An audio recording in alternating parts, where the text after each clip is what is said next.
So, I originally wanted to use this episode to talk a little bit about Musashi and Kojiro from the anime, since this is the point where in Yellow, they challenge you for the first time.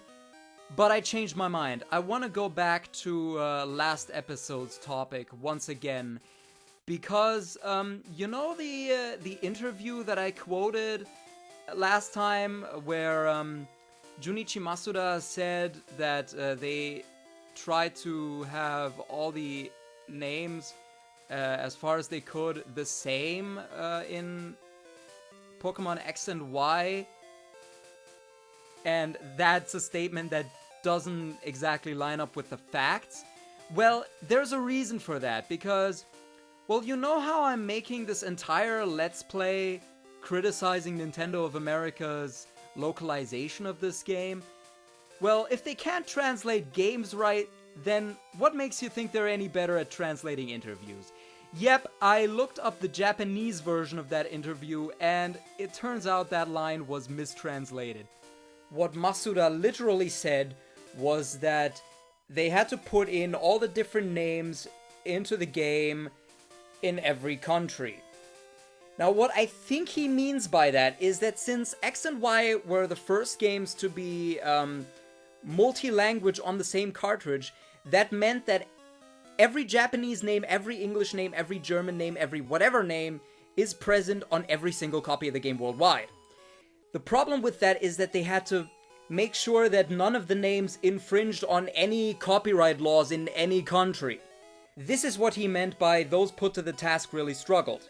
And this interpretation makes a lot more sense in the context of the interview, but it still doesn't quite make sense to me, because unlike a certain upcoming game, X and Y actually had all the Pokemon from the previous generations in it.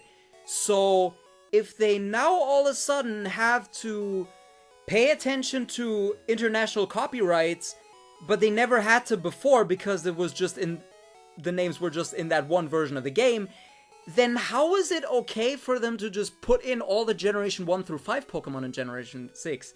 That's the part that doesn't really make sense to me. Something else that I completely forgot to mention in my rant about localized names last time is that there is a card from the Pokemon trading card game that was recently banned from tournaments, but not because it was overpowered. The card is called Blaine's Quiz Show, and the way it works is that a player chooses a Pokemon card from their hand and places it down and tells the opponent the name of an attack it has. The opponent then guesses which Pokemon it is, and if they guess right, they get to draw 4 cards. But if they guess wrong, the player who played the card gets to draw 4. Now you can already see the problem with this. If 2 players from 2 different countries speaking 2 different languages play against each other in a tournament, and they don't know the names of Pokemon and attacks in the other's respective language, they have no way to communicate what attack they mean or what Pokemon they mean. This is why this card was banned. So for anyone who still doubts that these constant name changes are causing problems, well, here it is. It's getting cards banned. We're at the point where it's affecting gameplay. So this guy I'm talking to right now is giving me an introduction on all the different badges in the game and what they do. There are 2 things that I want to make perfectly clear about this. First of all, the obedience thing where it says Pokemon up to level this and that will obey you. This only applies to traded Pokemon. Pokemon that you caught yourself will always obey you no matter what level they are. Hold that thought, because I just want to point out this police officer in yellow was changed to look like Junsa or Officer Jenny from the anime. So yeah, there are still people out there who think that the obedience thing applies to all Pokemon, and they go out of their way to keep their Pokemon at a low level in order to not have them disobey. And I'm gonna interrupt this once again, because this bicycle shop in the Japanese version is called Miracle Cycle. Now, for some reason in the international versions, that name is never said. It is just referred to as Bike Shop. The Bike Shop in Johto from the Generation 2 games is also called Miracle Cycle, and once again, it's never mentioned in the English version, even in Heart Gold and Soul Silver. So yeah, these are two different branches of the same chain. I don't know why they decided to neglect this detail in the English version. Maybe Nintendo of America thought the word miracle was too religious or some bullshit, but then again, there's the Miracle Seed in Generation 2, so I really don't know. So yeah, after the second interruption, I'm gonna go back to the badge level obedience thing once again. I think the misconception that this applies to all Pokemon, not just traded ones, comes from the strategy guide for Red and Blue. I think they had that wrong, and some people still haven't caught on to this day. Kind of like how some people still think that the normal type doesn't get stab, which, in fact, I think that's also a misconception that stems from an error in a strategy guide. The other thing that I wanted to point out about the badge explanation thingy is that the game always tells you that certain badges boost certain stats. I have heard people say this isn't true. It actually is, but only until Generation 3. However, there is in fact an error in the game where the game tells you that the Thunder Badge boosts speed and the Soul Badge boosts defense. This is actually the other way around. Now this guy right here, in Red, Green, and Blue, he's just a generic in-game trade NPC. But in Yellow, he is where you get Fushigidane if you show him your Pikachu at max happiness. And it has to be at max happiness. And this is something that a lot of people struggle with. But there's actually a really simple trick you can use in order to get your Pikachu to max health, max happiness very easily. And that is simply have it at full health and keep giving it potions. The game will tell you it did not have any effect and it won't use up the potion, but it still increases its happiness. Now about this gym, when I was a kid, I thought those tiles at the edge of the gym were a wall, and I never even tried to walk on them. And from what I can tell, I wasn't the only one, because I had a friend who asked me, hey, did you walk on the wall? Did you know you could walk on the wall? And he thought it was a wall as well, but he figured out that you could walk on it, but didn't put together that it was actually tiles and not a wall. Just goes to show how crude these Generation 1 Game Boy graphics are. So I mentioned at the beginning of the video that I wanted to talk a little bit about Musashi and Kojiro from the anime, and I guess I still have some time left, so I might as well do that now. Musashi and Kojiro, they are named after Kojiro Sasaki and Musashi Miyamoto, two rivaling samurai from Japanese history. In the English dub, this is, as we all know, changed to the more Western-friendly Jesse and James after, you know, Jesse James. But the thing I really wanted to talk about is that these characters are completely butchered in the English dub of the anime, particularly the TPCI dub. Well, I mean, the 4Kids dub, they butchered everyone, but TPCI seems to specifically focus on improving those particular characters' dialogue, which, I don't know, Tinfoil Hat Conspiracy Time might have something to do with the fact that the dub scriptwriter is also the voice of James. I don't know, just putting that out there. The reason I'm bringing this up is because in the Generation 5 anime, the Rocket Trio infamously had sort of a rebranding where the anime's writers tried to suddenly turn these lovely, charming villains that we'd known over the past 4 generations and suddenly turn them into actual threatening villains. But they were completely void of any kind of personality, and they really weren't any more competent at their job.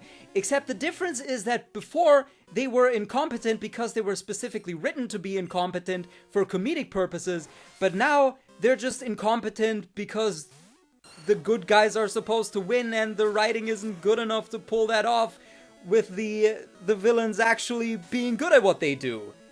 And there's an interesting observation that I've made, and that is that among fans of the Japanese version, this rebranding of these characters was widely panned. Everyone hated it, and we're all glad that they went back to their old goofy selves in X and Y. But I've noticed a number of people, and I've noticed that it's always dub fans who actually liked this change, because they were getting sick of the way the Rocket Trio was written before that. Except what they didn't realize is what they were getting sick of was the dub's version of Team Rocket, not the Japanese Rocket Gang. There you have it, TPCI. Your own fans are getting sick of your rewrites without even realizing it. And this isn't unprecedented either. There's something similar that I've noticed about Yu-Gi-Oh! Where if you ask your regular average Joe dub fan, they'll usually tell you that GX was the last good series and that Yu-Gi-Oh! Died with 5Ds.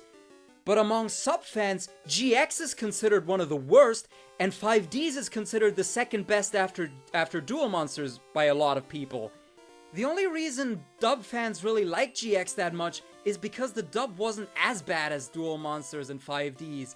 And the Duel Monsters dub is viewed through these rose-tinted nostalgia goggles, despite the fact that it objectively had more editing done to it than even 4Kids' own infamous One Piece dub.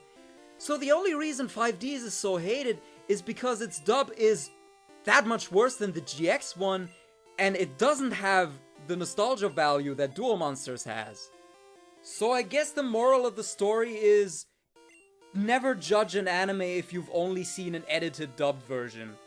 Like how people constantly complain about, the slogan is gotta catch 'em all, but Ash doesn't even seem to be trying to catch all the Pokemons. Well, no shit, because that's a catchphrase invented by 4Kids. Nothing in the Japanese version ever implies that Satoshi has such a goal. In fact, it wouldn't even make any sense. Like, I know that's the ultimate goal in the games because you gotta fill the Pokédex, but in the anime, the Pokédex already fills up with data when you just look at the thing. So there wouldn't even be any point in catching them all. And even now with the Sword and Shield controversy, people constantly bring up like, the catchphrase of the franchise is gotta catch 'em all, except no, it's not in Japan. Apparently before settling on gotta catch 'em all, 4Kids considered catch 'em if you can, which would have made a lot more sense. And while we're speaking of 4Kids, who is here but Kahn himself? What a coincidence. No, really, I didn't plan it out this way. So for those who didn't get it, I named my rival after the ex-CEO of 4Kids, Kahn, who was an absolute fucking shitbag. To give you an idea of the kind of shit that came out of this guy's mouth, he once said that manga was a problem because it supposedly stopped kids from reading real books. That is some galaxy brain take coming from someone who owns an anime dubbing company. Half your fucking catalog is based on manga. Your company might not even exist if it weren't for manga. You might be living under a bridge if it weren't for fucking manga. Show some goddamn respect, you absolute asshole. Oh, and this isn't the end. No.